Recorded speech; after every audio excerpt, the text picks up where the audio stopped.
Nandito tayo ngayon sa ating baboyan. Mag-update ako sa aking mga bulaw. Malapit na sila iwawalay at kukunin na sila ng aking buyer. Nandito ako ngayon sa aming baboyan at maulan. Simula nung pizza 15 hanggang ngayon, grabe ang ulan. Halos sa magsasampung araw na nga walang tigil ang ulan, titigil lang saglit, uulan naman. Narin na yung aking mga bulaw, update ko sa inyo. 1 month na sila ngayon. Ayan. Ang dali.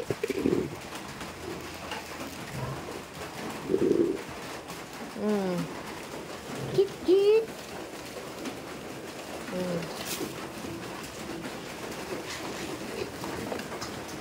Talagang mga jumbo ang katawan.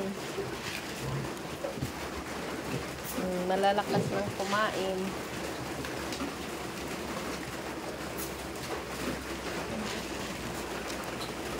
Jumbo na sila.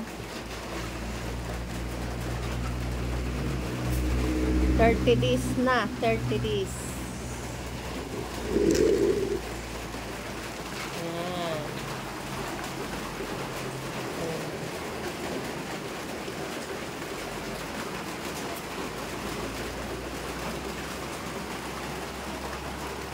Oh, tingnan nyo ang ulan. Talagang walang kasawa-sawa. Nakakainip na nga lagi na lang sa loob ng bahay. Oh, yan ang lakas ng ulan. Titigil lang 1 minuto. Maya ulan na naman. Ang aking inahin na baboy, hindi ko maliguan at malamig ang panahon.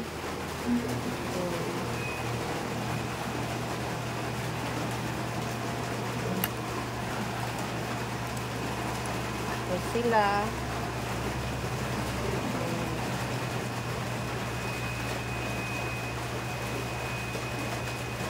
kukunin na ito nung buyer ko sa bulaw ngayong pagkatapos lipas ng Pasko.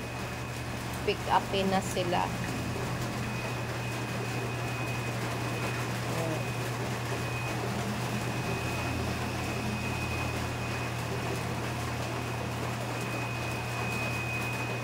Siguro ang bigat nitong isa ng bawat isa sa kanila ay 12 kilo. Ang kanilang magiging timbang o lalampas pa. Kasi talagang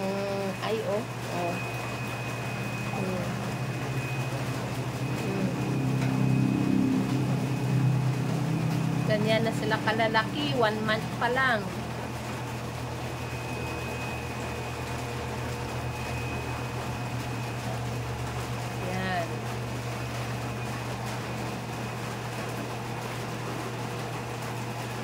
Update ko sa inyo pagkuha nitong aking bulaw. Yan na sila. Lalaki na nila.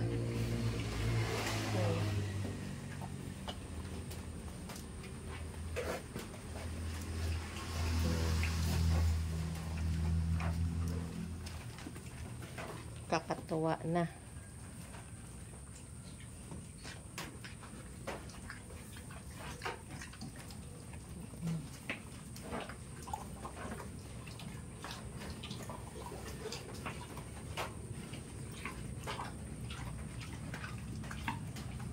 $30.